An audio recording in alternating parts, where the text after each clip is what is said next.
What was the last time you got rugged? Was it recent? I've got. Oh, where is it? Um, it was.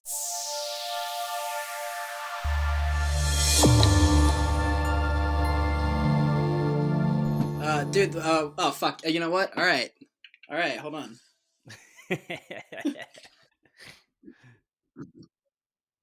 Fuck. All right. All right. Hold on. Let's restart this.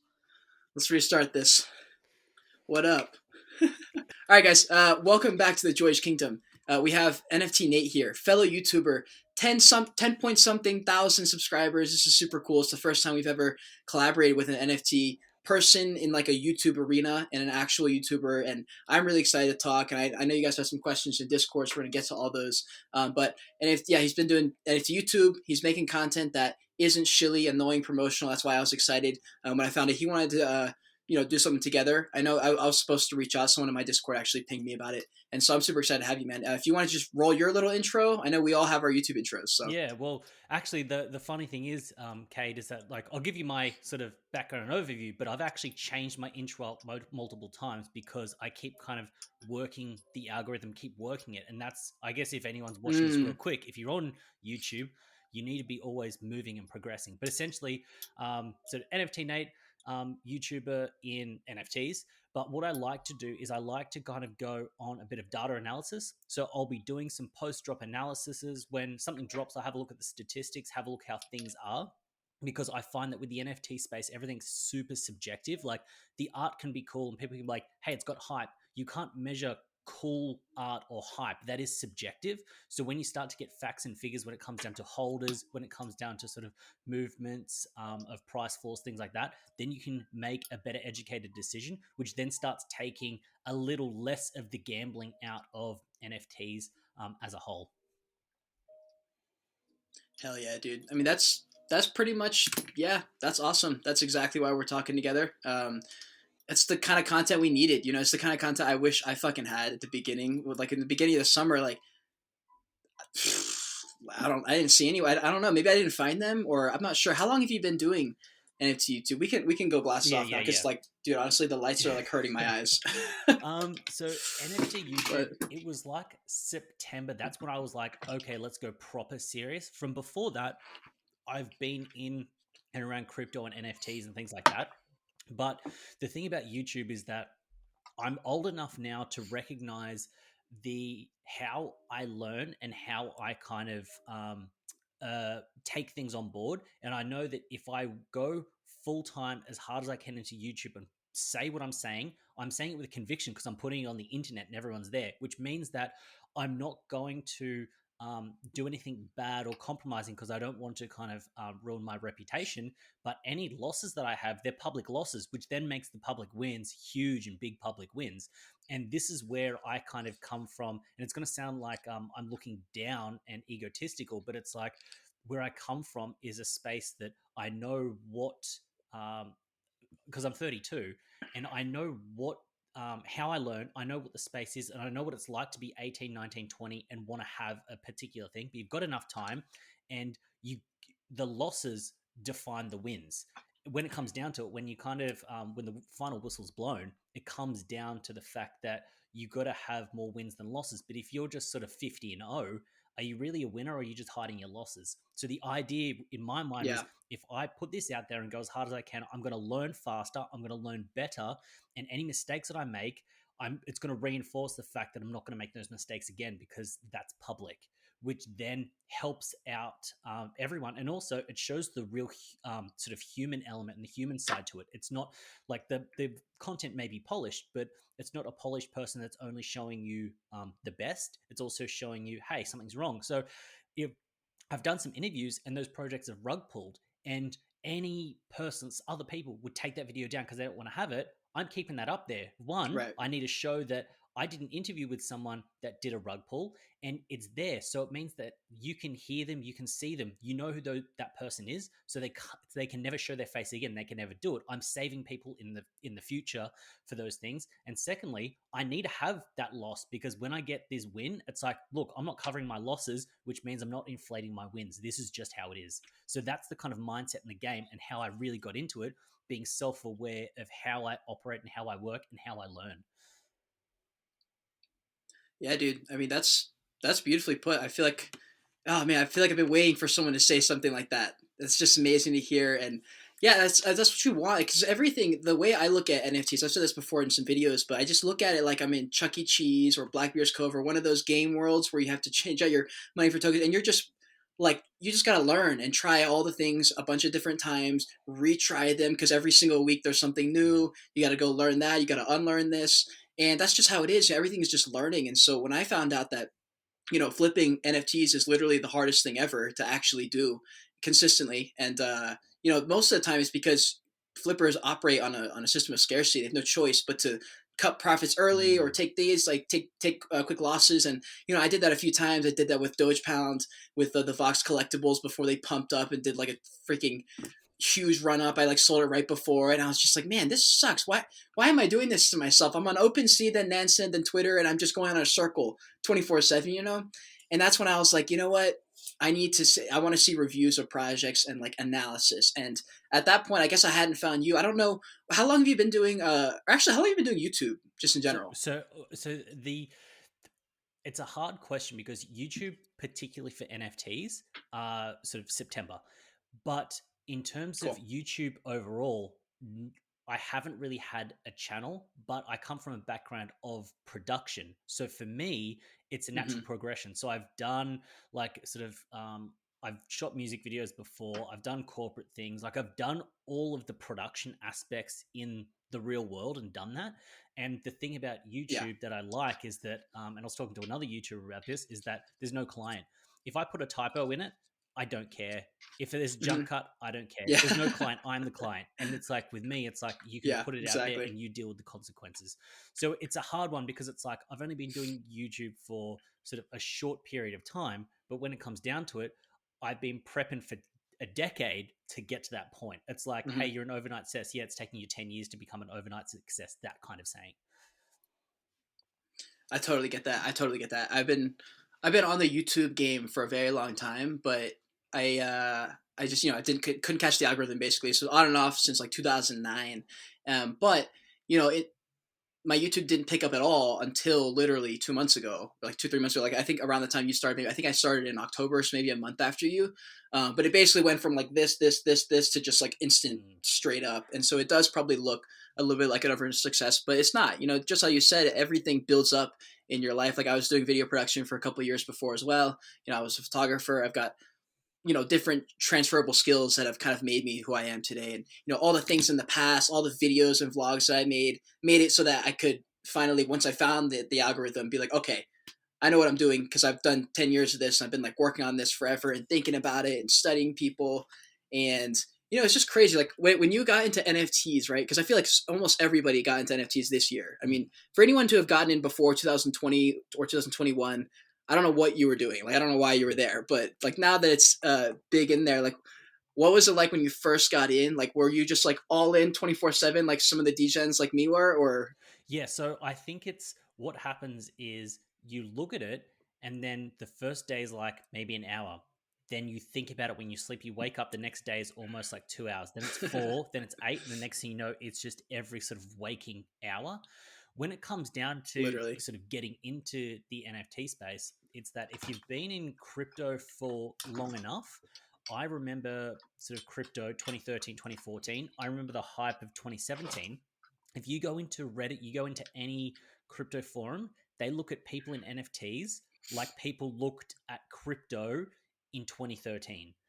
So where it Yep. is it's like when you see that pattern, you see that recognition, you're going NFTs 2022, it'll kind of build up, still look crazy. 2024, Hmm. 2025, that's when I think NFTs will be mainstream, and everyone will be like, Yep. oh, you're an idiot if you don't have NFTs of some sort.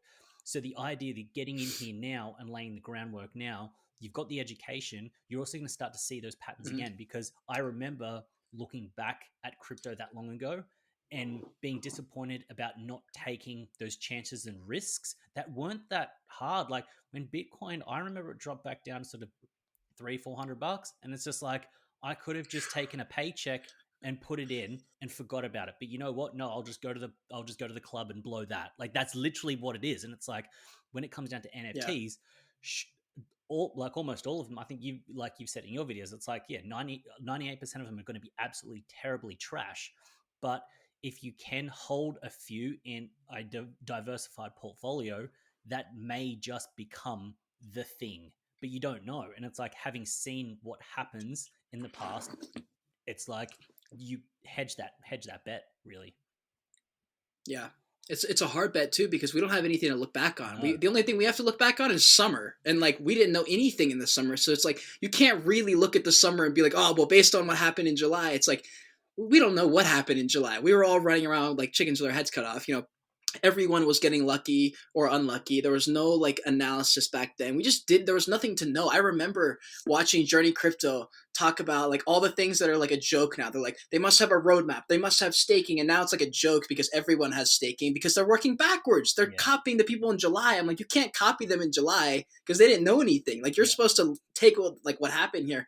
And so that's why a lot of new projects are kind of sucking. And very rarely do you end up minting a project that does like a 40x or turns into a Kaiju Kings or a few of the projects that just kind of like shot up. It's just hard, man. It's way harder than people think. Yeah.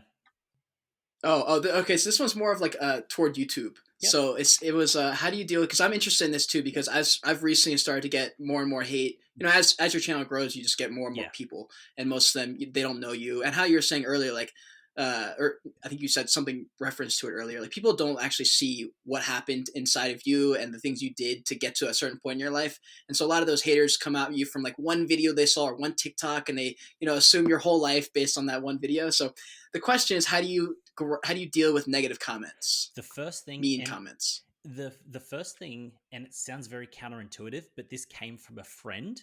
Is I rarely look at the comments. When I mean I rarely, I'll jump in and check it out in the first hour or so, maybe do some replies and stuff. Then I don't look at them. I actively do not look at them, and I try not to reply to them or anything.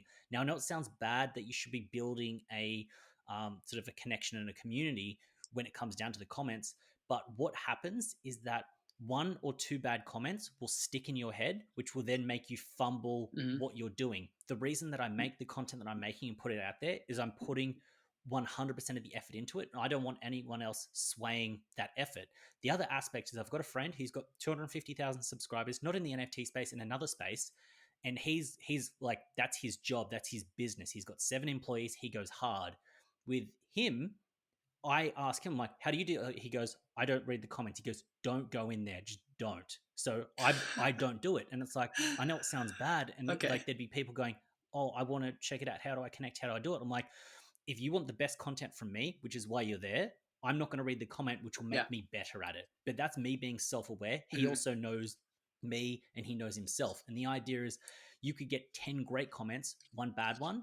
If that one bad one can sway you by even 1% in the next piece of content that you make, 100 videos later, you've changed completely. And that's not good. And that's not helping out. You need to go in with conviction, say what you want, and then get the result that you want. And I guess that's as simple as it is. I just don't look at them and I don't do it. One aspect that I've tried to internalize, and Gary Vee kind of says this, is that if someone's leaving a bad comment, they've then had to watch your video, then spend the time to write a bad comment when they could just be doing something productive themselves. So feel sorry for them. Yeah. And when I take that mentality, it's like, why should I take my time to read a bad comment and reply to a bad comment when I could take that 10 or 20 seconds and put that into being positive and doing something bigger and better for the community as a whole? So I guess anyone that's watching this, if you drop a comment in my video and I don't respond, it's not that I don't like you. It's just that I'm just trying to keep happy. Yeah, I agree. I think that's the way to do it, because right now I'm, it's so early, and since I can, I'm trying to respond to everything. And for the most part, it is good. It is good stuff. There's one bad comment a video, like max kind of thing most of the time, right? But you're right. That's the one comment you notice, even if you can't help it, even if you're rock solid. Like I've been getting hate comments since my YouTube videos 2009 when I had a weird soccer technique.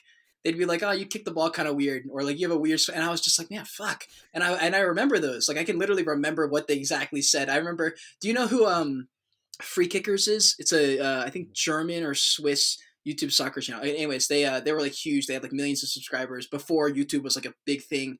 And I remember they commented on my videos like, "Wow, you have great shots, just awkward technique." And I remember I was like crestfallen. I was like, "No." Oh my god! But yeah, I think you're right. Just go to the comments for the first hour, respond to like your OG supporters, the guys who are like watching as soon as you're doing it. And then I think that probably is right, because those other things you said, yeah, you can say like, feel bad for them, like they shouldn't be leaving hate comments, or they're probably sad, but it still is hard to kind of not let it get to you sometimes. Exactly. But And it's like, I I don't think know, you were man. touching, there was a video that you put out, which was like, you were saying, if, like, you were talking about YouTubers going, if I had the chance to be a YouTuber, I would kind of record, I put a video up every day, I respond to comments, you kind of do that. And it's hard because as you're a Hmm. viewer, you want your favorite YouTuber to always be making content a day, responding to your things, doing all these things. And once you kind of get to that side and you look back, I then have empathy for them not putting up a piece of content a day Hmm. because they are doing the other stuff to support the channel and trying to get it to where it is. They're not responding to the comments because they know that being happy will produce more of what you want, which is that sort of those videos and that content. And it's hard because it's like I was the exact same. It's like if I ever sort of make it on YouTube and I'm getting big and doing this, I'm going to respond to every comment. I'm going to do this. And this is when my friend who's got the big channel is like, look, try to, but don't like beat yourself up over it because it's going to evolve. It's going to change. Hmm. Yeah, you're totally right. And I've been chasing happiness for a long time in my life, I would say, especially in this past year before I started making NFT content. I was living in my car, traveling the country, trying to make like travel photography content or something like that. And I remember I hated it. And for the most part of that trip, I was sitting there like in agony, like mental torture. And I was in all these crazy places, but I didn't feel, I'd go to that place that people have on like Instagram where they're like, wow, that place is beautiful. I'd be right there sitting there. And I would just be like, wow, this sucks. Like I still feel like absolute shit. And there's been multiple times where, I'm doing YouTube full time right now. Like I'm being paid full time to make YouTube videos, which is absurd. And I still have days where I'm like, dude, fuck everything. Like this sucks. And I'm like, how am I possibly not like ultra happy? But I know it's just one of those, like, you're in your sprints of life, we got to grind hard in the very beginning, like build your base and get the foundation and, get your revenue streams or whatever it is. But, it's crazy how hard it can be to be happy in this world. I know everyone wants it. And I don't think people realize how hard it is to become like happy. Yeah, I think off that, it's kind of like being old enough, and I'm not trying to talk like an old man, but being old enough to know what it feels like to be sort of 18, 19, 20, and then kind of get into your 30s and going, okay, I know what makes me happy. How can I kind of get through things? It makes it easier to Yeah. then kind of take a day off, sort of making content, not putting a thing out, not responding to a thing, and doing that and not hating yourself because you know that you've still got a lot more time to go. And I'm very conscious about not sort of punishing myself for not doing something that I said that I would do and changing my mind for it, because Hmm. that then ensures that you're going to have that longevity. And yeah, that's where it comes down like to self-awareness. And that's why I feel like I know the best ways I learn, the best ways that I put out, the best ways that I work. So if I understand that, I don't deviate from it. If someone asks me, what books do you read? I go, I don't read. And so, like, what's crazy is that for years and years, you conditioned to like read books. Oh, well, what's a good book to read? What's a good book to read? I hate reading because I've been in sort of content production for so long. I've Yeah. understand sort of the audio visual aspect. That's just what I do. I can watch your YouTube video and almost internalize what you're saying. And it's not like it's a photographic memory, but I remember a lot of things that way.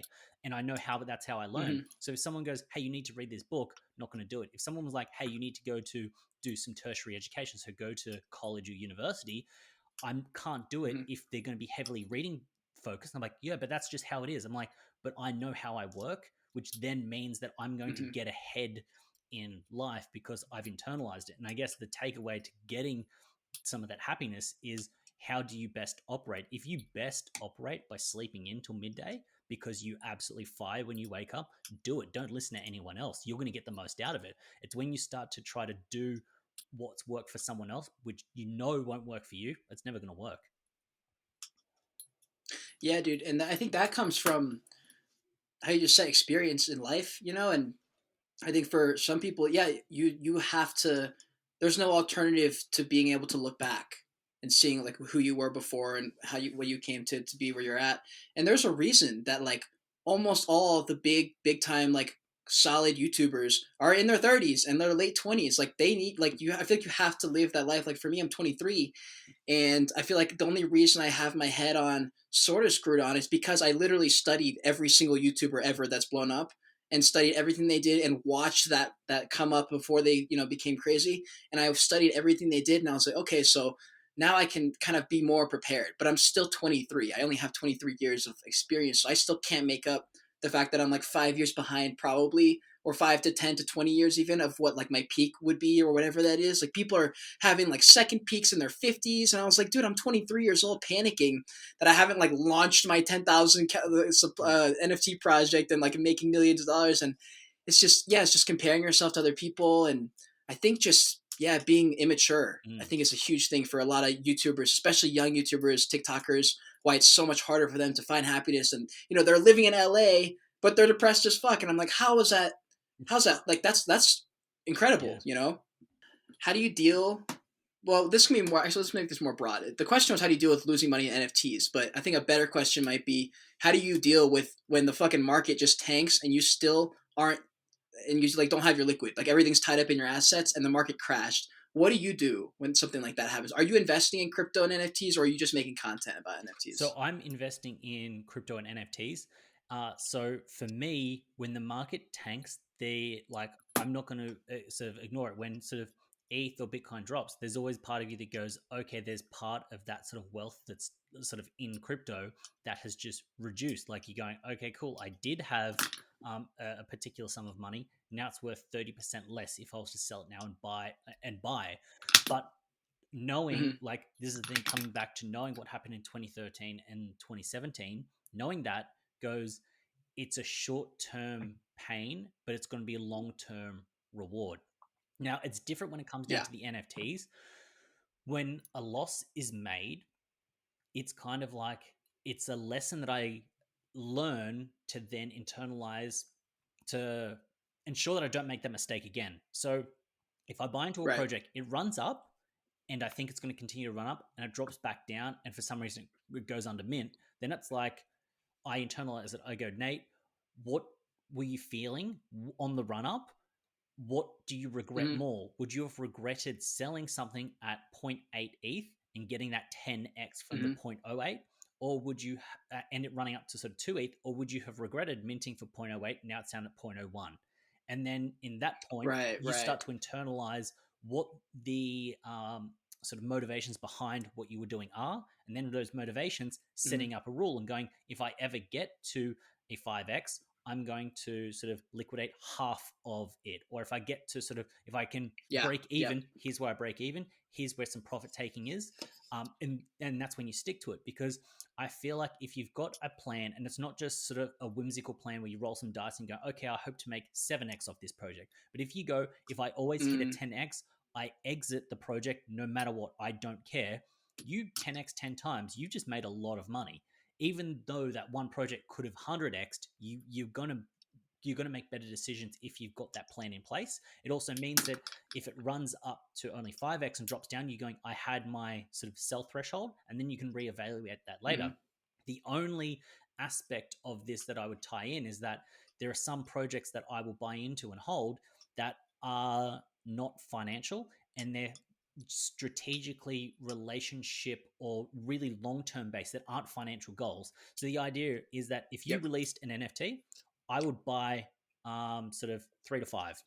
I would hold indefinitely one or two just to make sure that I'm supporting you and that's it. And they Yep. would never sell because I know that in 20 or 30 years' time, if you become the next Gary Vee, if you kind of reach out and like, hey, how's it going? And you'll be able to see the wallet and I'm not holding your NFTs because I flipped him, there's going to be part of you that you'll still kind of have a Yeah. chat to me, but you'll be like, do you really believe in me? But if I've kind of bought in Mm. and I hold that long term, you're then like, bruh, he's an OG. He supports it.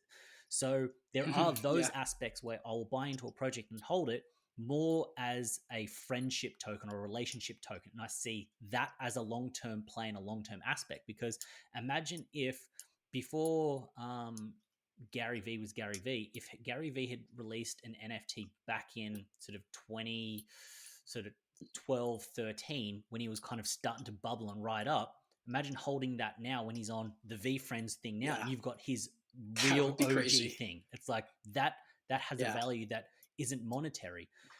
So that's where that comes down to it.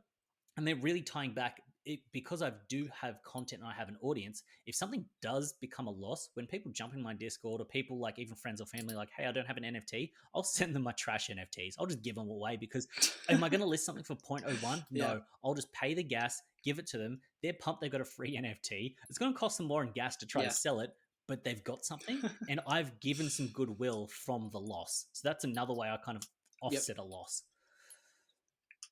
Dude, I'm right there with you. So for me, I stopped buying NFTs to flip entirely at this point. Like just recently, I've decided that just because, like now that I'm making content, I was like, look, I can make money in other ways. I want to treat NFTs more like art. I started getting into NFT art a lot, so I started buying a lot of those. And like I bought like a Polygoons and a Bungie just because they're like art projects and stuff. And I love them. I collect NFTs. Like I kind of it's kind of like my inner child going like, yo, this is like Yu-Gi-Oh 2.0, Pokemon cards 2.0. Like you get to collect all these art pieces that, you could literally 3D print these out as like little things. And so I kind of look at all my NFTs like collectibles in that sense. And yeah, when I took L's, I mean, how you were just saying earlier, profit's profit. And people don't think that way. They think, oh, it could have been that much profit. And it's like, well, yeah, but you were never going to sell at that height, like that's difficult to do, and people don't realize how difficult that is. And I thought I could, everyone, it's like the learning curve. Like once you get to a certain point, you realize, oh wait, they were right. All the YouTubers like Journey Crypto, Benjamin Cohen, the boring technical analyst people, they're almost always right because they understand. They've been through like the little, high school type of thing where you just like blow your money and you think you can flip in and out of stuff. And so yeah, I started buying and holding. Like there was a couple of projects where if I had just held, I would be up like 50x, but since I sold early, I was down 49x. And in the sense that like that kind of stinks, but also you learn from that. You maybe be more patient. Maybe you don't take the profits if you don't have the money to be flipping and doing stupid shit.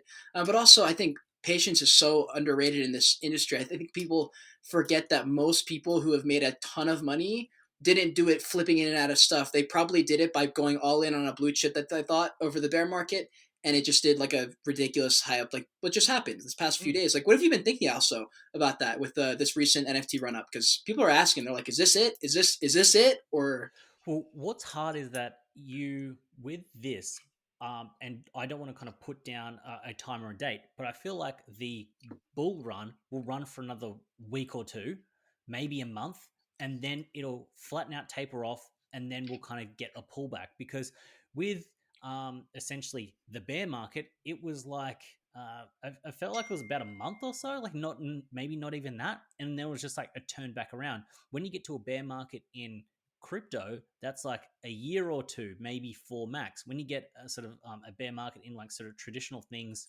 sort of traditional stocks, like that can be even longer. NFTs are so yeah, fast that things can just really flip. So the way that I'm seeing this is I'm actually looking at what projects I'm in and then seeing if there are more conservative goals when it comes to taking profits, to then layer out of those projects just to kind of have some liquidity available. But I guess what it comes down mm-hmm. to is with these blue chip projects, if you saw doodles at a price that you were considering buying in and now it's sort of 5x from that point, don't be too hard on yourself. Like that's it. Because I like I set my rules when it comes down to profit taking. I set my rules, and one of my rule was I will buy a mutant ape when Ethereum hits 5,000. I was liquid. I was ready to buy it like well before Ethereum hit 5,000, but I was like I needed to set that goal so that I wouldn't FOMO into something at a particular point. I would have, and this is back when mutants were around that sort of 3.5 to 4 ETH mark, which would have been a really great flip, really great buy. But I deliberately Mm-hmm. set myself a goal about when I should purchase something so that I would hold myself accountable to it. Because I find that if you buy into something without a plan and without sort of rules in place, you're then going to make a mistake when it comes down to selling it. If you set up rules and those rules are never triggered, you can't be mad at yourself because you analyze a situation, set up those rules, and you execute it on those rules. Yeah. And it sounds really kind of, it doesn't sound degen enough, but how does a Yep. big That's person exactly right. get a big bag? They get a big bag because I'm like in their mind, they may not sort of verbalize this. They go, I'm going to buy 10. When it gets to sort of 1x, I'm going to offload 2, which will cover the cost of 4. Now I'm holding 6. What I'm going to do is I'm then going to run it up another sort of 2x or whatever. Then I'll layer that off and I'm going to ride 3 forever. Like they've got these goals and plays in mind that they stick to and they're always going to stick to. Some of them will only mint, some of them will only sweep the floor, some of them will do particular sort of techniques to ensure that they kind of get what they want from the space, and whether it be just like get into high-end projects or kind of make the most profit. So that's where I come down to where I'm never going to hate on myself. Like if someone was literally sitting, like if I was sitting in front of a group of guys that had 100 ETH bags that have made great flips that had done this, and they were laughing at me going, oh, you didn't do this. I'm like, bro, you can laugh at me all you want. I don't care. I've set my rules. I'm fine. And that's how, Yeah. and circling back to like, how does happiness work? Happiness works because I can wake up in the morning and it doesn't matter what has mooned, what has rugged, what's done what. I've got my rules and sort of my game plan set out, and you stick to it. And if you just stick to that, you can't be mad at yourself. You're never going to be caught off guard because you've got this plan set out and you're just executing that plan. And if you do that, it also can reduce the emotional aspect of it. And NFT, like if you think crypto is emotional, NFTs are emotional because when you look at that sort of that pig with a hat on, like, that's a cute pig. You want to hold on to it. You know what I mean? Yeah. It's like you can't really kind of fall in love with like a Bitcoin. Like what is Bitcoin? Like you can't kind of see it really. Whereas like a duck with a top hat, man, like you know what I mean? Like that's different. That hits different. So that's why it gets highly emotional. It's literally the exactly, yeah, and that's the best part and the worst part about NFTs. Like it's great until you're like, oh fuck, my NFT is worth $15,000, and I like my picture too much to sell it, so I'm not gonna sell it, and now I went to zero, and that sucks. But that's also the best part. Like that's why NFTs are so fun. But you're right. In NFTs, you need something stable. Everything is not stable in NFTs. Everything is gonna crumble. The second there's one tweet that's bad or good about a project, right? And so if everything is unstable, you have to have something that is stable, and that's exactly what you said. The plan. You have to have a plan because you don't know what's going to moon tomorrow. Like I made a video the other day with Cool Man's Universe, and I said, hey, this project looks cool. I'm probably gonna buy one. I like their foundations. I like their artists. I think they're doing it right. The next day, Gary Vee buys it. The floor does like a 4x, and then they went to the moon and they went past like a 1 Ethereum. And I was like, guys, that's great, but like that was not in the cards when I said that this project's cool. I did not think that was going to happen, and I never could control that. And I think that's hella important for people to know, because there's guys on Twitter right now who they'll put a tweet on, see, I called this last week. If you had bought this, then you'd be up. And I'm like, God, you're such an asshole. Like if they only are saying those tweets, it's fine every now and then. But if you're only saying those tweets, and those guys have hundreds of thousands of Twitter followers, because that's the clickbait, Yeah. It's the same thing like on TikTok. It's like it's crazy. There's one guy on TikTok. I think it's Mona Vinci, or it might be NFT Kings. Like it was one of these things where it's like, hey, like he was reacting to a video of someone going, oh, I made like so many X, and he got it, and he literally went through Etherscan, went through all these things, and goes, this guy's tricking you. It's a scam. Because what I love is someone's like, even real. Here's how I can like consistently make sort of 50x gains. Mint like, and this is how dumb it would be, like mint a Mechaverse for 0.2 ETH, sell it at 8 ETH. There you go. And it's just like, you're just taking a profit that has like a project that succeeded and did a huge gain, and just kind of going and looking at historical data and going, here's how I made money. It's like, bro, you didn't make money. Make those, like, if you're going to do that, make those calls in the time, like timestamp beforehand. Don't delete anything. Then I'll call you sort of Nostradamus when it comes down to flipping NFTs. But it's like, the one thing that I say to new people, and I'm not sure if it's different for you, but when I say to them, I'm going, you need to have enough capital. Like, you need to jump into 10 projects. 2 or 3 of them will just rug and absolutely fail. Sort of 3 or 4 of them will At break least. even or whatever, and then you might have 2 projects that get to like a big 10x. So you could have 8 losses Yeah. before you get to a proper win, but then you go win win, and then that covers it. And it's like Yep. that's what you can't come into this going, I'm going to mint this project and this project and expect to win. You need to be in it, like you need to be at the casino of NFTs, and you need to be sort of playing some roulette, then head over to blackjack, play some craps, play some baccarat, and then be like, okay, cool, I found it, boom, smash it, get those gains that you Yep. want to offset it. And that's where I feel like a lot of new people don't get it. They think it's just, they see someone on TikTok or Twitter going, here's how you make those gains. And they think it's just that Yep. one play. But I'm like, those guys can be making 5 plays. The one that wins, they tweet about the one that wins, not the 4 losses. Yep. Yeah, and a lot of them have money to spend. Like these whales that people are tracking on the internet. Like, oh my God, so and so minted this. I'm like, dude, that guy has $500 million.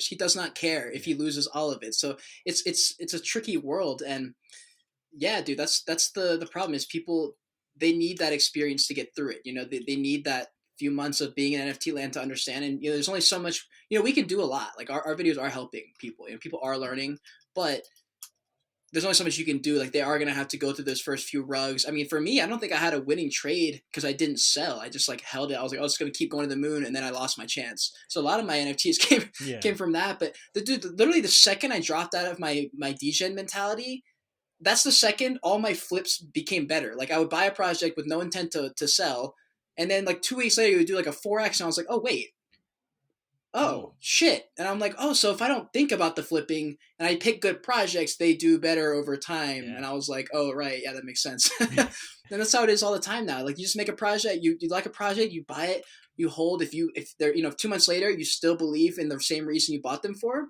then that's a great, you're probably gonna be fine. And unless you're an idiot. But if you've been doing it for a while and you've kind of studied and you're paying attention to trends and trying to be ahead, then there's no reason you shouldn't trust yourself after a few months. If you genuinely believe that you've done the work, there's no reason to. But okay, so this question just popped up because I just said trends. But did you want to say something before that? Oh yeah, I kind of wanted to talk on like how it was kind of like a tangent. It was something that kind of popped off the back of like the YouTube videos helping people. One thing that I'm over the moon with is that I've made videos about Hate Beast, and I made it because when you do YouTube, at least from my perspective, you do have to do what is trending, what's on topic, which can get you the viewers. So it means that when you do something you really care about, you've got an audience that'll actually care about what you care about. But I've introduced some people that are very new to NFTs. They've seen a Hate Beast video, they think it's cool, they join the Discord, they then start putting some fan art, and these are people that live in sort of countries that have a lower cost of living. So places like sort of Thailand and the Philippines, the place where like, and they've gotten onto the hate list where if they sell it at conservative estimates, they've got a year or two worth of salary. They've got enough wealth there to ensure that all their debts are paid off if they've got any debts in sort of where they live, or ensure that their family's set up, send some of their kind of like siblings or cousins to like a good school, like get themselves really well and far ahead. And sort of full disclosure, I am on the sort of hate beast whitelist, but it's like I would almost give up that spot to ensure that someone that's in like not a worse sort of situation than me, but someone that could use more, I would almost give that spot up to then ensure that they get them. Because when it comes down to it, if I could flip and make $1 million off NFTs, great. If everything went to zero, I can still survive. Like I've got skills, I can go get a job. I'm fine. I can survive and do that. But there are people out there that have watched my content, have kind of followed some instruction, actually added to an ecosystem, gotten some whitelist spots on projects, and they're going to make life-changing money for where they are. And that feels better to me than making 100x gain, because like, look, adding an extra zero to a bank account, that's cool and all, but knowing that this one person is going to affect everyone in that space for the good feels so much better than just having another like digit. Like that's actually how it is. And that's what another reason why I like to keep putting some content out, and I start to double down on stuff that may not be broad appeal, but I know is going to help that one person somewhere that's going to change the trajectory of their life to ensure that they're going to help their family, their friends, and really kind of just add to the ecosystem itself. Dude, yeah, that's awesome. I agree with you. And I haven't actually thought about it in that way. I maybe have, but I can't remember.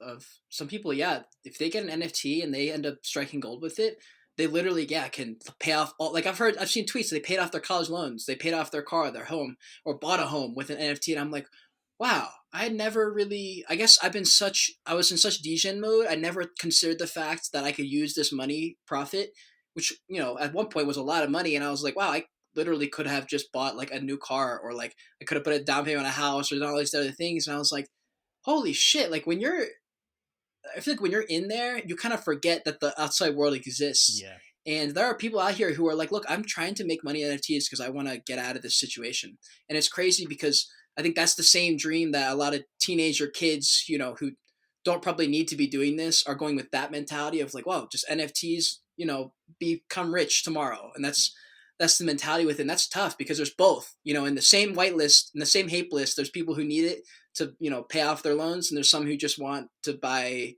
stuff. Yeah. What is your worst? Do you have a single worst NFT or crypto mistake that you made that you can literally pinpoint and just be like, yeah, that was it. That was the L.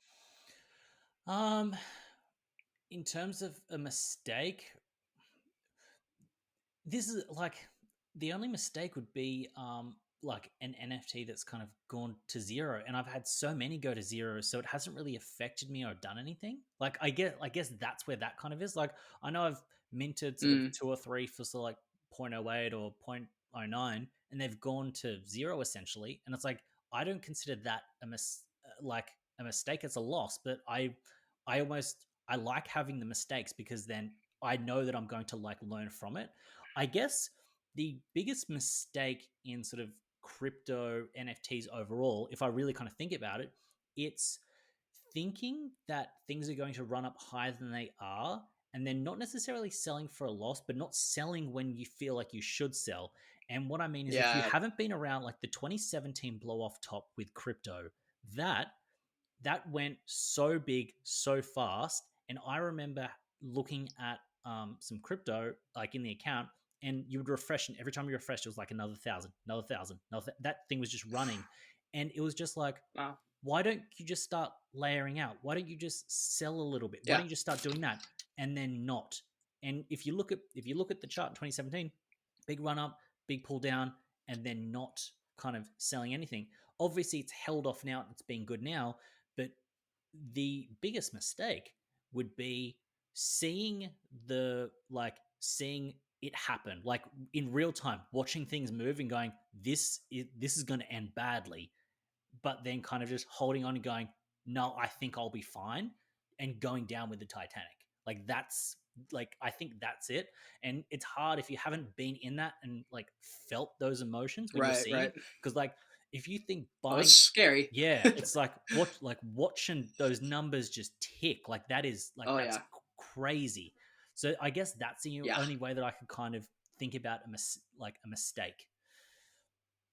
Dude, I was literally going to say, let me rephrase, what's a mistake you made when you knew you should have done something better and you still didn't do it when you knew you should have? And mine's kind of similar. Like, I've dollar costed my way out of stuff for great profit before. And, at this point in my NFT journey, I wasn't like seasoned at all, but I had been in here for, like, I should have known to take profits earlier. And I bought these stacked toads, did a great Yeah. run up. And I remember just sitting there and just like didn't sell them. And I just like, I'm like, what are you thinking? And the floor is like 0.01 now, and I've got like four of them sitting in my account. I'm just like, oh my god, I literally can't believe it. Like that. That's my one like real regret. I mean, I also regret getting rid of my Doge Pound, even though I still sold for profit. But I remember as soon as I sold it, I was like, why did I do that? Like, I Hmm. don't know why I did that. I liked that project. I wanted to be there. Why did I take this short term profit? And I think that was actually kind of where it started, where I started to be like, you know what? Like, I'm not sure if I want to make money in NFTs. Like, when I buy an NFT, I don't want to sell it ever. Like, there's Hmm. almost never a point where I sold an NFT and I was happy. And I was like, that's interesting because that's not good if you're trying to make money in NFTs. So I was like, maybe I can just make content about it entirely and just like buy into projects I like and hold them. That way I can just be like in the club, kind of like with Bored Ape Yacht Club. Every article is basically like you buy into the project, you're buying into the club of being in there. And that's probably the only project, like one of maybe a handful that you can really say you're buying into a club. You know, Yeah. there's not many projects where they can be like, hey, you know, pop-up store in wherever and people actually show up. And so that would probably be my biggest sell. But so this one's cool. What's your biggest NFT crypto dub that you took? Like totally opposite side of the spectrum, where you like maybe you executed perfectly on a plan or something, like a perfect dollar cost way or out or something like that. Um, this is it's a recent one because not that it was huge, but the lesson that I take from it reinforces the kind of person that I want to be. There's a Mm-hmm. project called Cool Ape Club. It minted essentially for free, and then they also had like it was like zero point zero 0.01 or zero point zero 0.02 for the last 1,000 or whatever. And I Mm-hmm. ended up picking up 5 of them, and it's run up to around sort of point sort of 1.5 or zero point 0.2 now. Now these aren't huge gains, but the Damn. only reason that I bought them was because I knew the guy that did it, and I bought into it because I was like, I want to support you. I literally bought him a screenshot and he goes, oh, thanks, bro. You didn't need to buy it. I'm like, or buy into it. I'm like, no, I wanted to support you. And the whole point is I bought in Nice. because I just wanted, like, I knew the guy and I'm like, I want to support you and I'm going to do this. For a week, it did nothing. And that was literally going to be my giveaway NFTs. I was like, I'm going to buy these. This is going to go nowhere because I'm just going to give them away to people. Like, the art was cool. Yeah, that's fine. But I just wanted to, like, Mm-hmm. just support a friend. And then at that point, that kind of goodwill's come around, and I Yeah. just got some alert notification. Like I saw the kind of it popping up, and I'm like, I think I own that. And then I went into OpenSea. I was like, oh, I do own that because I honestly had forgotten about it. And it's just like, Right. Yeah. okay, Yeah. that's right. And it's like, sure, it's not the biggest flip or the biggest gain, but the idea that I went in caring more about the relationship and caring more about the people behind the project than I did the art, the profit, or anything. And then it kind of ended up working out. Sure, there are going to be those times where they are losses and stuff, but that was one thing where I just went in straight conviction. Also, some other things as well. Like whenever I buy into something to support the person that I believe in, it's the same as like buying into the team. Support the person that you want to believe Yeah. in.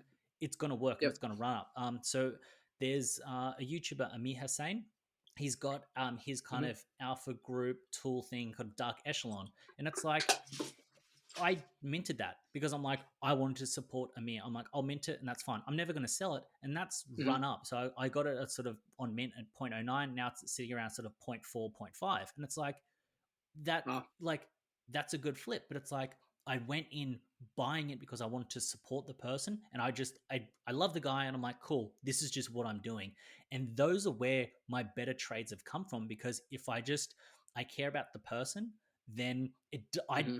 I don't care what happens with it. And because I don't care what happens with it, I'm not emotionally attached to it, like financially, which then means that it performs well. When I start, it kind of comes back to the same thing that you were saying. When you buy into something because you want to try to make some money, you then start to look at it differently, and it doesn't work. And it's not saying that I don't do that. I will analyze projects, get onto whitelists, also kind of jack the trends when it comes down to sort of buys and sells and stuff. And we can jump into that shortly if you want. But it's like Yeah.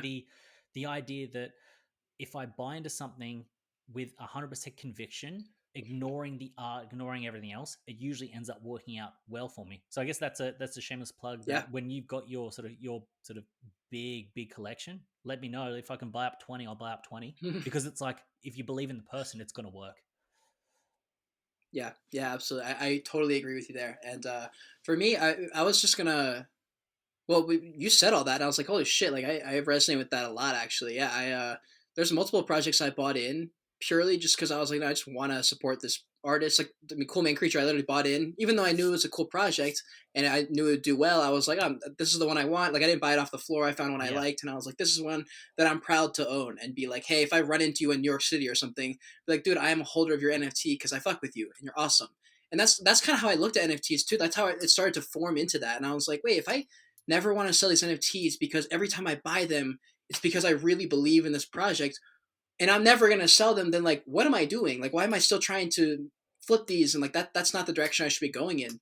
And I stopped. And I think that's when, I started making decisions for myself and sticking with myself, even though you could sell off some of these projects that you really believe in or you want to be part of, just for money. I just realized that there's something else in this industry that I think is much bigger than making a few short-term little flips, which, nothing against flipping at all. But for me, what I saw in this space was a place for me, to where my content creation could take hold in. I was like, you know what, I can become something here. Like, I'm so early here. Like, we're all so early, right? Everyone says it.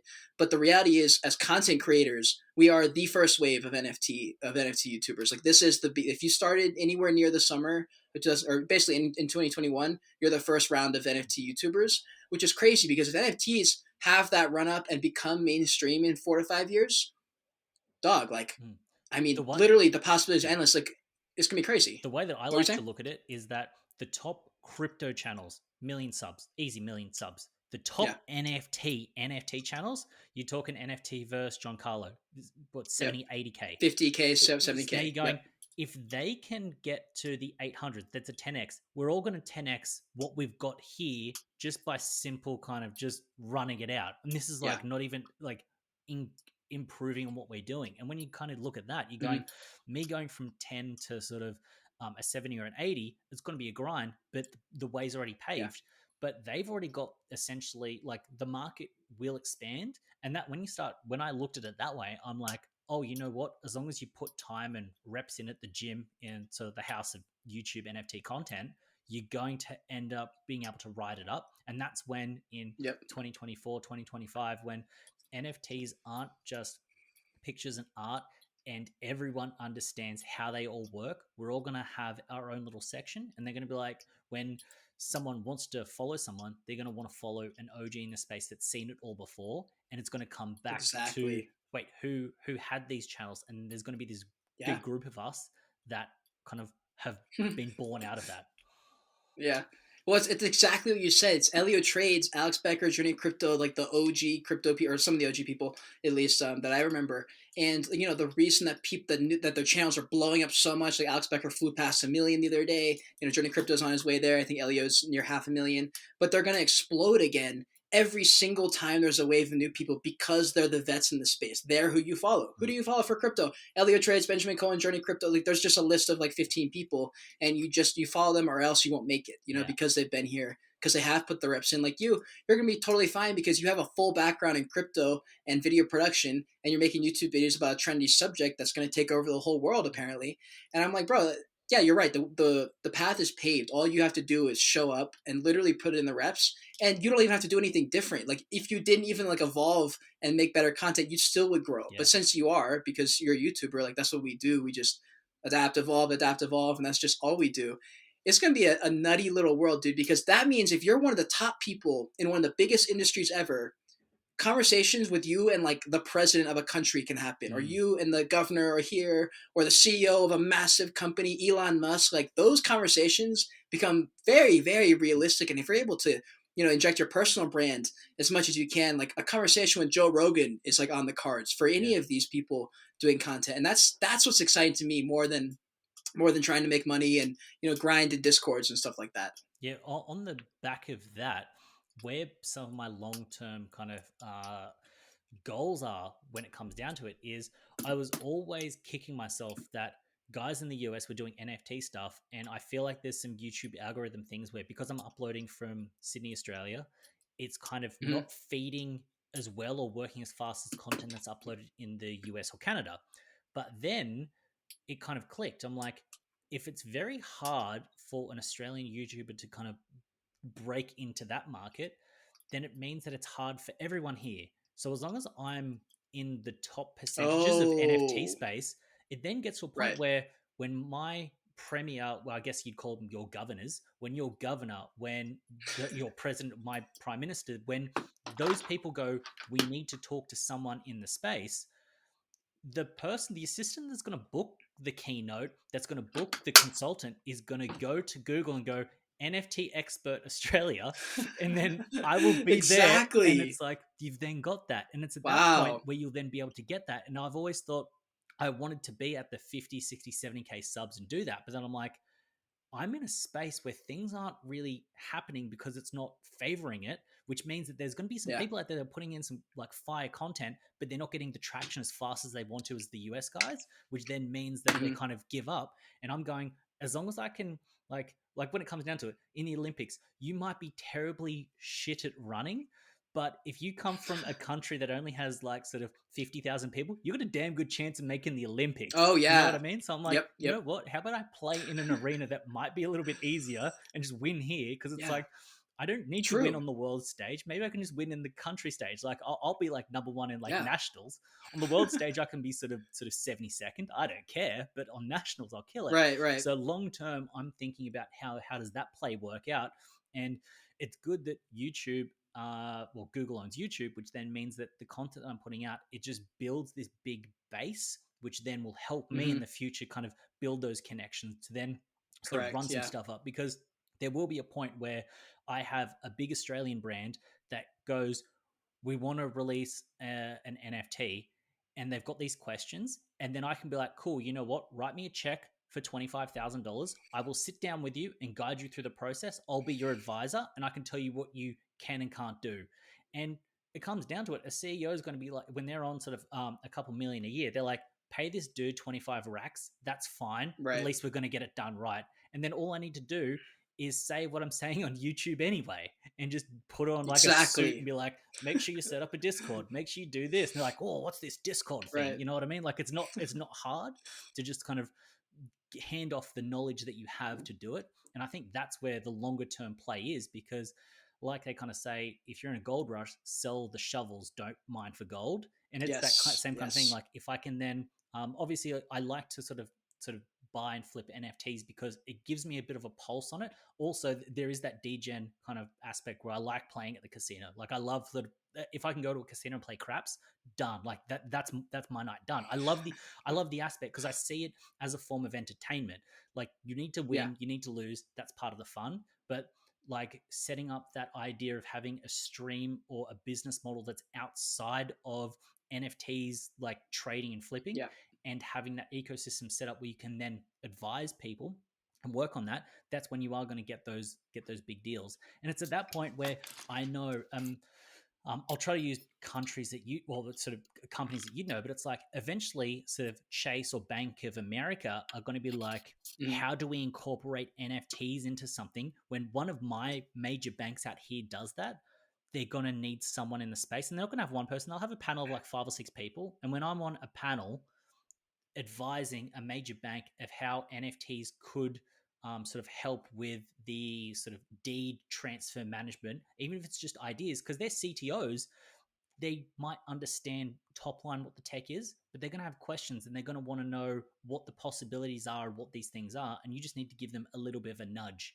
in the right direction. And that's the thing, when it comes down to a company that's making billions of dollars, it's super easy for them to write a quick little check. You come in, you do it, they get the information, then having to get someone that's on sort of 250, 300 grand a year to sit down and try to learn something over 6 months. They need to execute now. They need that information, go right to the source.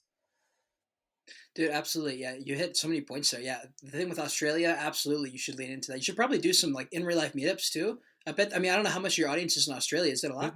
I've got a decent amount, but what's hard is we're starting to get another wave of the flu.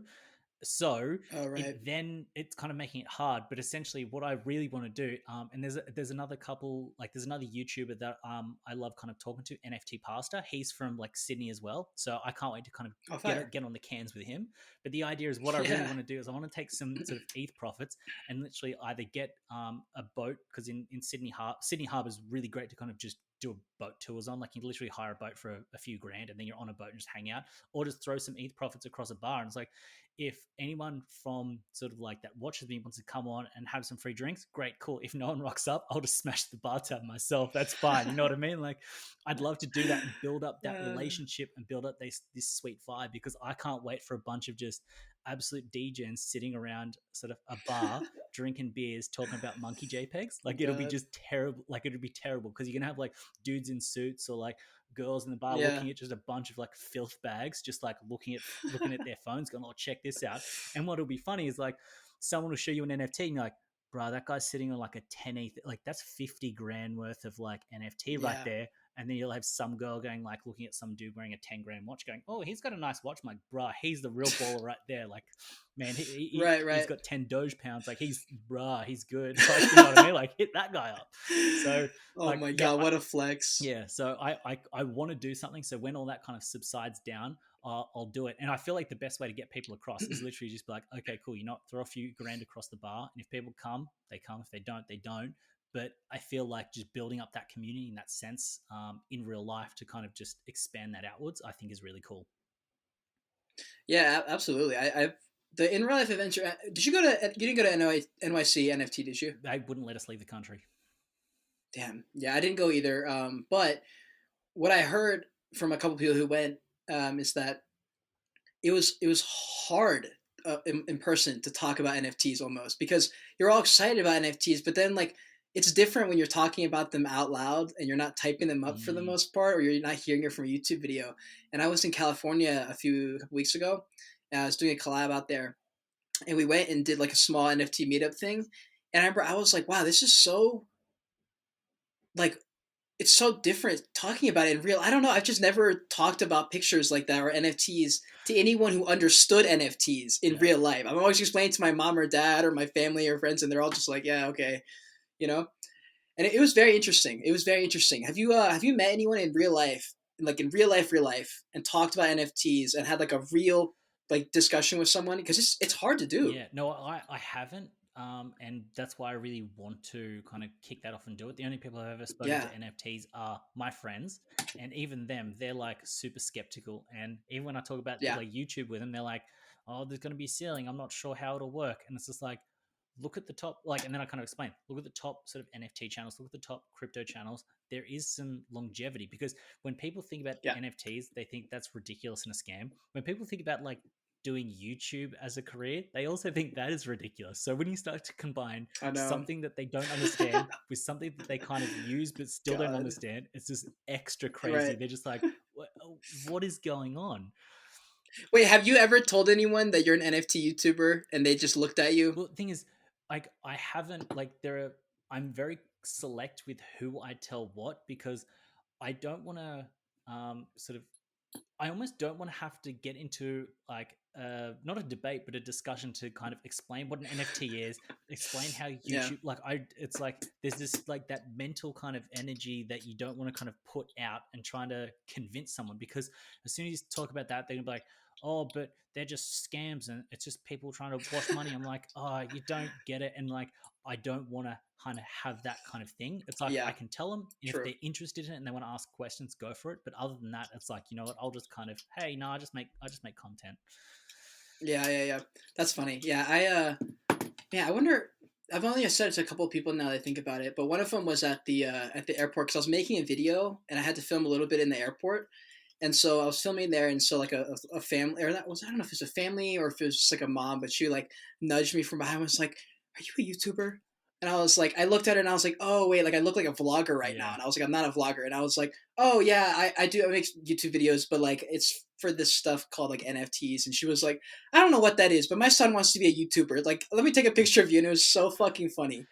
Yeah. And I was like, "Bro, I only have like 2,000 subscribers. It's not like a thing." The YouTuber thing is it's big. And what I don't think parents really understand is that if you go into a school and ask kids what they want to be, the majority of them are saying influencers or YouTubers. That's what they want to be. Like Absolutely. that's just what they want to be, and that's why I feel like I feel lucky to be in a place where you can actually be monetized and making a living off YouTube because so many people will try so hard and never succeed at it.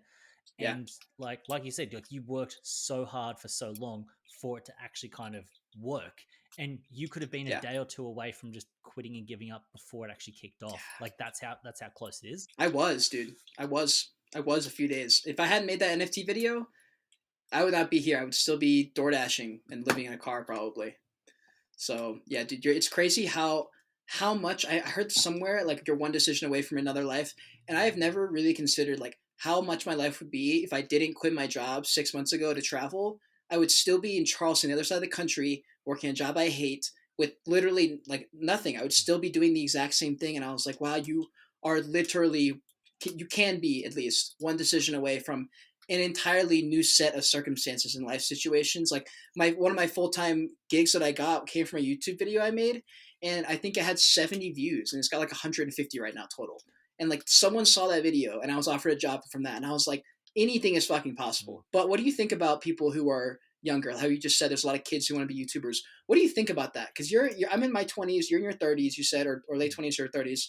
What do you think about that? About a 15-year-old kid making a full-time income because they're sponsored by a young LA clothing company or So something? someone wanting to try to get that, or some kid that's actually doing it right now? Both, I guess, So whichever one you want to start with. someone that's wanting to get into it, it's one of those things where I feel like you need to do YouTube, but I feel like you should also be doing YouTube as a way to be the lead gen or the top line or top of the funnel for either like making content for clients, because you're not going to appreciate YouTube if you've never worked for a client before. Um, if Absolutely. you've had clients before, you then will appreciate how you operate your channel and how you actually run your channel. Because if you don't know that, you're never going to understand the pain. Because a client, you can make the best piece of content, and it turns into like trash, and then you end up actually losing money on the project in terms of time and effort you've put in, because the client doesn't like the shade of red that you used. Whereas like when you make your Mm-hmm. own stuff, having that context of clients really helps out, and it's going to let you generate an income while you're kind of shooting car videos or music videos or vlogs, or like sort of shooting with Yeah. someone else while you're actually building that up, which then means you start to develop your style. And kind of a touch on that is that because I've worked in production for so long, I've got a style, and it doesn't show up in the YouTube videos because it's a little bit harder. But if I was to do a corporate piece, I can make a piece of content and my partner or my friends can see it and go, you edited that video, because I've got a style and they've seen my style enough that it starts to Yeah. become like you start to like you've got your own sort of spin on things.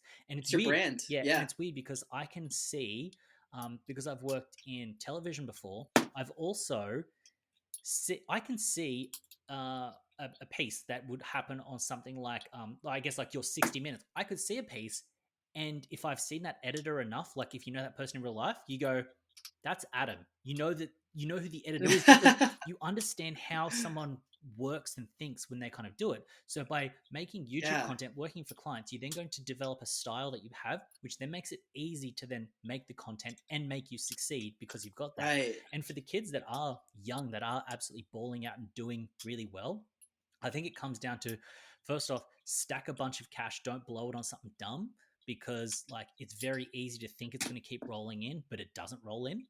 And Mm-hmm.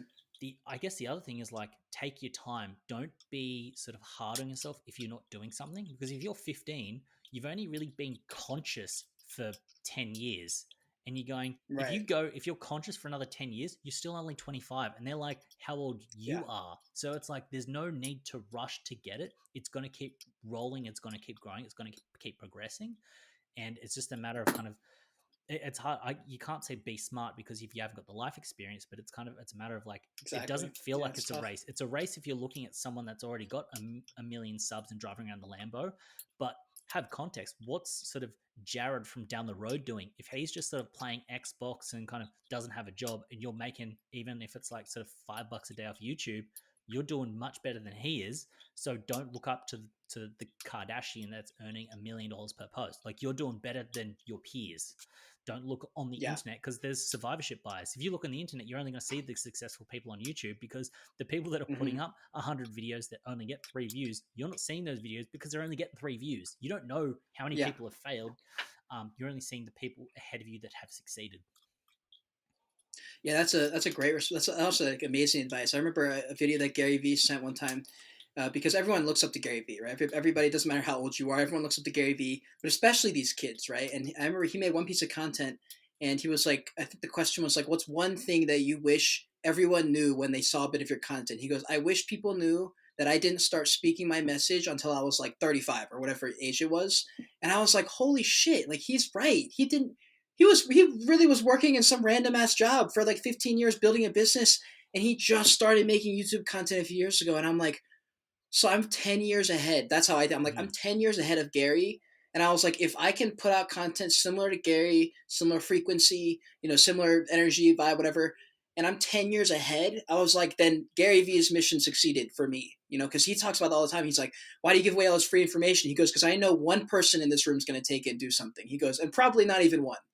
And I was like, damn, that's crazy. And it also makes me feel special because I don't know for you if YouTube's been like a dream job of yours or if that's always been something you thought in the back of your head. But for me, YouTube has been my always like my long-term dream play. Like, I want to be an astronaut. For me, that was being a YouTuber. And I never thought it would ever happen. But it just makes this job so much more special because also like you have worked in video production and done client work. And yeah, dude, I think being appreciative in this industry especially it's like the only answer. If you're 18 years old and you're making racks, but you're depressed, like that means there's something else here. It's not the job. It's not the numbers. Like there's some kind of soul searching you probably have to do. Do you have any NFT art pieces? Like, do you collect art at all or like hold anything just purely for aesthetic that it's kind of like, I'm going to hang that up in my house one day? Do you have any of those kind of NFTs? Yes, I do. I've got a um so there's this one project and it's a profile picture project, but I'm holding on to it for the long term just because I really just like it. It's like Mars Cat's Voyage. I really just like the damn cat. I like the cat so much that I just really like the cat. And when it comes down to like art pieces and where I'm kind of getting your vibe from, whenever I see I've got a couple, and I can't remember them because they're just obscure things, but they're kind of like those generative pieces that kind of you'll get. One of them is called like art shapes, and it's literally there's only like 17 or 18 of them have been sold. It's completely on chain, but the idea is like it's a bunch of Mm-hmm. just shapes and stuff. It's the kind of thing that you could blow up, put on a wall, and looks like it'd be worth $1 million. The idea is Mm-hmm. that I I'm looking for more of those, but I want to try to find those and mint those early because I kind of want to find Yeah. the next art blocks, not because it becomes an art block sort of squiggle, but because I want to mint something that's truly unique and just underground so that if in 30 or 40 years' time, you've got this weird piece. So I'm kind of Mm-hmm. actively looking at minting things like that. And whenever I see something that's generative that's just weird, I will kind of mint it. Yeah. And you most likely won't find it because like I'll see something pop up on Nansen as like recently minted. I look at it, I'm like, done, I'll just mint it. Like, and it's those things that are weird because I kind of want to turn those into um, big plays later so you can kind of print something up and throw that up on a wall. But yeah, that's the thing. I can't remember Yeah. off the top of my head, but yeah, I have got those. And I am looking to get more of those pieces in a collection because I then want to turn those into actual prints to throw up. Yeah, and that's the craziest part about art that I never really considered until this last month was that if you like strike gold with an NFT art piece, that I feel like that is the ultimate flex in NFT world. If you hold a real art piece that ends up becoming the next Fidenza's or whatever it is, that's a legitimate flex. Someone walks in your room and you've got a cool profile picture NFT, awesome, super cool. But if you've got one of like those art pieces, dude, Yeah. that would be legendary. Do you think you've got a couple where you're like, Look, it's one of those things where I can't even speculate. I really don't think so. But the idea is that if something looks like it could speak to me, then I'm like, yeah, I'll take it yeah, as a gamble because I also do want to get some of those things printed up and kind of thrown up on a wall essentially because I do want to yeah, yeah, yeah, eventually have a place where you've got some really nice kind of pieces because I think Logan Paul was saying it, like it was a TikTok, and I know that he can be kind of controversial and people like him, don't like him, all that kind of stuff. But he goes, hmm when he looks at NFTs and art, he goes, he wants something that in 20 years' time he can put up in his wall. Someone goes, what's that piece? And you can be like, well, this piece was the first generative piece that did this, that had this. He doesn't want to yep, have a picture of a penguin with a top hat and be like, oh, it's a penguin. Well, what does it do? Who made yeah, it? Who'd it come from? Oh, it's some guy. Like he wants to have something that has a story yeah, that he can then tell. So that's almost why I want to have something shady and something weird because when someone goes, what's that? And you're going, that is a piece that this artist put together. He only sold 25 of them out of 10,000 he wanted to sell. He only sold 25. I'm one of 15 owners. You needed to kind of go into, like, to mint it, you had to kind of go in and, like, execute the contract. They didn't have a mint button on the website. Like, you needed to be a degen to see this or even find this, and that's it there. Like, that's like the Yeah. fact that it's not worth anything. That's a better story down the line than going, Mhm. that's worth $1 million because I followed the hype. Right. You know what I mean? Like, you almost need to go, Yeah. this is like, you're not going to be able to ever find this piece or get this piece because I'll never sell it. And there's only 17 other people that have got a piece similar to this, and you're never going to get it. Yeah. Like, that's more. And they're not going to sell probably. Exactly. So that's the way that I kind of want to take my approach when it comes down to just art pieces. But yeah, it's something I want to take more action on and do. But something that I'm starting to get super bullish on, and something that I will do at some point, is photography NFTs. But like, kind of just those, not necessarily weird or abstract ones, but just I don't know how. Like, photography is one of those things that needs to speak to you. But it's like, I want to get into some of those. But when I find some really good ones, they sell for a lot because people buy those and they don't sell them. They set the floor price at like sort of 25 ETH, just something ridiculous, and you can never get those. And I really want to get into some of those so you can get some of those prints. But the idea is, one day, exactly, I do want to put together because I've been in production, I do want to put together a set of photography NFTs. But you will only be able to buy them because I'll rent and hire a gallery for a month or two. You'll only be able to buy the NFT with its companion physical piece in the gallery in the store. And the idea that you need to come visit me, talk to me, make the purchase, get the physical sort of print, and get the NFT. And the idea of doing that, I love, because I want to make it you can't get a big whale like Pranksy going, I'm going to buy up these because they're going to go up. Bro, you need to fly into my city, come meet me in person to get this NFT. And at that point, it's like, oh, damn, like that's the type of play, because that then becomes a story. It's like, oh, what's that? Oh, that's my sort of like Nate. Well, I wouldn't call it Nate, but it's like, that's my Nate photography and like NFT print. Yeah. Okay, cool. How much do they go for? Oh, they're like, the floor price is around 25 ETH.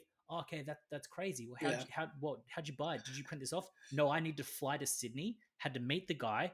Had a cognac with him because I love cognac. Had a cognac with him, and that's how I got it. I got it for 1 ETH. Okay, shit. Well, can I get that? Bro, I'm not selling it. I need to fucking fly to Sydney to get that. Like, that's what I want. Exactly. That story is more enticing, because when it comes down to it, why does a piece of fine art, why does something by sort of Da Vinci or Monet have like such wealth? It's not just the fact that the artist did a really cool piece. It's the fact that the artist has got a story. Like, that art has then traveled around the world. It's been hidden throughout world wars to make sure it wasn't destroyed. There's so many things in play for it to get to that piece. And if someone has to literally physically go there, jump through these hoops, and you build a relationship with them, that piece then becomes a piece that they then hold for a long time, and it becomes something that gets passed down in generations. That's the way that I kind of see it. So I'm kind of, I guess the short little run of that is, I do want to get into a point where I want to buy some, and I also want to make something, but make something that I almost want to keep myself in my own gallery. Because I like the idea of what we're doing right now. Imagine if we're doing this right now, but I'm literally sitting in a gallery, and it's like, come in, let's just hang out. And the idea, you come in, you look at the pieces, you can see them, feel them, and then you get to ask the story. Where was this taken? How was this taken? Oh, I remember this. It was a Saturday that I took this. Because like, you've taken the photo, you've internalized it. You can then describe the emotion, and then that becomes part of the story that can't be just told through an NFT itself. And that's where I feel like some long-term value and long-term plays are when it comes down to that kind of thing. Yeah, and that's how you increase your diamond holders, your emotional connection to the project. I mean, it's funny you say that with photography. Like, you're exactly right. The photography sets hold a high floor. Like, my second collection is like a 7 ETH floor price, and there's like 25 in there. And well, the way I market it is like, those, if you invest in me, that's the only way you can invest in me, basically. So if you think I'm going to be a big guy, then you buy these because the Joyage Kingdom is my brand. That's like all the shit I always wear. And so that will be an NFT project at some point way later down the line. But there's only going to be 100 photography NFT art pieces that I'm going to make, with the utility of being the access key to the kingdom, which gets you like all the things that I haven't like got into yet. But that's essentially like the vibe there. And like, for you, that would probably work really well too, because you're going to be on YouTube. You're going to be literally covering NFT content, so you almost can't mess that up, because you're literally the person who's going to be vetting projects. So it's like, obviously you're going to vet your own project. You're going to have incredible connections to the industry. You know the CEO of whoever gaming company because you like had a podcast with them, and they're like, hey, I love your brand, you love my brand, let's work together, and like those kind of things can happen. Yeah. But you're right, dude. Like holding those NFT pieces that are art are so different, and increasing your emotional tie in however way. Like my third and fourth collection currently, the only way you can get into the third one, I believe, is if you compete in these competitions that I'm putting on my other like Twitter page, which is going to be like the art exhibition. And so it's like it kind of like I forget someone said this. They're like, if you have people, if you have attention, you can create more attention using the attention you already have. And like, there's, Gary Vee has done that. He's put Vayner on everything. Mm. There's like Vayner coffee probably at some point. Like that's how you do it. And like when you study those people, you realize it is possible. And especially if you start early, like with NFTs, I was like, you know what? Maybe I'll just in like 8 months, I'll just drop all this information. Then I was like, wait, that's everything I say not to do about NFT projects. I should just start now Yeah. when there's 9 people caring about it and build that. And then those people like really, really won't sell those NFTs when they come about because they'll be excited about whatever I'm bringing them. And, you just stay open, communicating. And how you said, like you share your story with the NFTs. They're like, man, I fucking love Nate. What a dude. Yeah. He gave me some free shit. He gave me a shirt. He printed out a hoodie for me. He gave me the piece. I bought the NFT, and like I love that dude. There's no chance in hell I'm selling that unless he's gonna pay me like $1 billion. Yeah, and that's how you do it, dude. So that's awesome. You're thinking about that. It's kind of like, it's kind of like when the difference between going into Target and going to like sort of the Gucci or the Louis store. You go into Target, you're picking up the thing yourself. You're essentially checking it out yourself. Like it's just a straight financial transaction. But you go into like the Gucci or Louis, you've got that assistant with you. You ask them, hey, where did this come? They've got the answers. They've got that. And it's like, how do you turn an NFT because a t-shirt from Target is transactional. You just need that t-shirt. Yep. A t-shirt from Gucci isn't a t-shirt. That's a brand. That's a status. That's an emotional connection. How do you turn that with NFTs? That's how you make look, the t-shirt from Gucci is the same t-shirt from Target, essentially. Like I know there's differences, but it's the same t-shirt essentially, right, but it's just the logo on it. How do you turn your kind of art piece from an art piece that should be selling for sort of 0.05 and resells for 0.01 because it's terrible, and go for something that's the exact same that sells for 0.05 but then has a 5/8 floor? Like how do you do that? You build that connection. People go, I can't sell it, and they sell a floor price at a funny price because it's almost like, I think you wouldn't even hate on somebody if someone literally sold one of the sort of your NFTs for 6.9.69. You'd be like, that is funny. You'd be like, that's almost a better story than them going like if someone, just say I sold an NFT and it was like completely out and someone's like, hey bro, I'm sorry I sold out of your NFT, but I sold it for like 69.6969. I'd be like, look, you can have one from the vault. That is a funny sale. Like, you know what I mean? Like, and I'm sure kind of this you'd be like, I need to almost give this guy something just for like having the conviction to do something because it's dumb as hell. Yeah. That kind of thing. So there's almost like part of that where that's the story. And like having that kind of thing, that'd be almost a great hack. Imagine everyone that buys my NFT, they all set the sell price at sort of 69.6969. So floor price 100 NFTs is all the exact same price. People like, man, that's like, and that's some community, that's some vibe right there. Yeah, dude, absolutely. And that's fun too, especially now. I mean, even I know you're at 10,000 subscribers, but still on probably somewhat pretty intimate connection you share with your audience because, you're not in like the hundreds of thousands where it's just like you're talking to a camera, but you're like, bro, there's so many people watching this, like, and I don't even know who any of these people are. So it's kind of cool that right now, like, you're able to sometimes like pop in your own Discord and have like a full on conversation with just some person who watches your YouTube channels. A lot of times it's like a kid, like a teenager or like young 20s or something, and they're just asking some questions about you. And that's why while we're wrapping up here, I like to do these like random little off the cuff questions that are totally out of nowhere. You want to do some? Go for it. All right, this one we can cut this one because some people don't want to show this. But phone background. Do you have NFTs as your phone background? No, I don't. I won't show it. It's actually I hired a photographer for the engagement, like the proposal shoot. So when I engage, so I actually got a pro photographer to kind of hide in the bushes and take the photos, and that's what the photo is. Fire. Hell yeah. Have you ever put an NFT as your wallpaper for anything? No. Your laptop? No, because it's no. It's like, look, they stay Why? in. They stay in like, I know what they are. They stay in a MetaMask wallet. They kind of, I can see them when I want to see them. But in terms of what I want to do, it comes down to relationships. It's like the background is the sort of fiance that's going to stay there. Like that's going to stay there until it's most likely a wedding photo or a photo of a kid, or like a kid or something. You know what I mean? That's what it's going to be. Mm-hmm. In terms of like backgrounds on laptops or things like that, these are just straight tools. Like I've literally just got the default everything set up because I'm in production. This is a straight tool. I just use this as a tool. Yeah, Like my cameras are yeah. beat up as hell, laptops beat up because it's a tool. I use it. Sure, sure. I mean, that's a great answer. And honestly, I was wondering that because I was wondering because I don't know anyone, and you're the first person to talk to who's a YouTuber in NFTs. How how much you're able to separate NFTs from normal life or whatever. That we're talking to people who aren't NFTs. Like, are you able to separate that, or is your mind on NFTs pretty much? I'm able to separate it because in my mind I've kind of gone NFTs are essentially computer phone. That's where they are. And when I'm outside of Mm-hmm. that, apart from what's kind of maybe happening because they've asked, I keep that strictly no NFT. So literally, someone sees me on the street or my friends, they if they ask me, they'll know, but I don't talk to them about it. So I'm really kind of down the line. Plays into that Yeah. happiness aspect. I know how I'm going to be happy, and I'm like, I know that once I put the phone or shut the laptop, I don't need to think about NFTs. Don't need to worry about touching it. Like that's it. It's gone. Yeah, I'm very similar there, and I think that's probably why when I said earlier that it was almost weird to talk about NFTs out loud was because of that. Like, you shut down the phone and you're like, okay, like that's kind of like that world kind of just goes away, and it's cool because it does. Like, genuinely, if you don't have your phone screen on, the NFT is not there unless you have like a blown up piece like I do behind me. But with my, let me see, I think I have. So like recently, I bought a bunch of NFT art pieces. So and I've connected and talked to all these artists. So my locks. Oh, my. Okay, so this was crazy actually. So I minted a Polygoons. I Yep. don't know if you can see Oh it. Hold yes, on. yes, yeah, yeah. So yeah, but I got a fucking Genesis 1 of 1, like completely luck, and I was like, I have never ever in my life won anything like that, and I was like, yes. So that's that one, and then I have an art piece called I believe it's either Starry Night or something Night, but it's just a really cool pastel, Okay. oil pastel. Yeah.